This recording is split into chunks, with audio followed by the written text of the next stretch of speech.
আজ আপনারা শুনবেন মহারসিক গোপাল ভাঁড়ের আরও একটি মজার গল্প। গোপাল যাচ্ছে শ্বশুরবাড়ি। গোপাল যাচ্ছে শ্বশুরবাড়ি। মাথার উপর গনগনে সূর্য। গরমে অতিষ্ঠ হয়ে গোপাল এক গাছের নিচে বিশ্রাম নিতে বসল। বেশি গরম লাগায় ফতোয়াটা খুলে পাশে রেখে একটু আয়েশ করে বসল। বসে বিশ্রাম নিতে নিতে কখন যে ঘুমিয়ে পড়ল নিজেই জানে না। ঘুম যখন ভাঙল, গোপাল দেখে তার ফতোয়াটা চুরি হয়ে গেছে। হায় হায়, এখন কি হবে? খালি গায়ে তো আর শ্বশুর বাড়ি ওঠা যায় না। কি আর করা?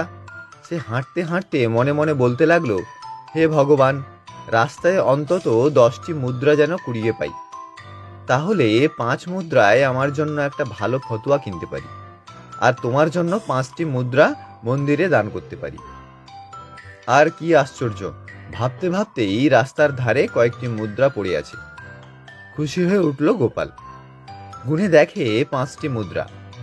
গোপাল স্বগত হয়ে বলল, হে ভগবান, আমাকে তোমার বিশ্বাস হলো না? নিজের ভাগটা আগেই রেখে দিলে।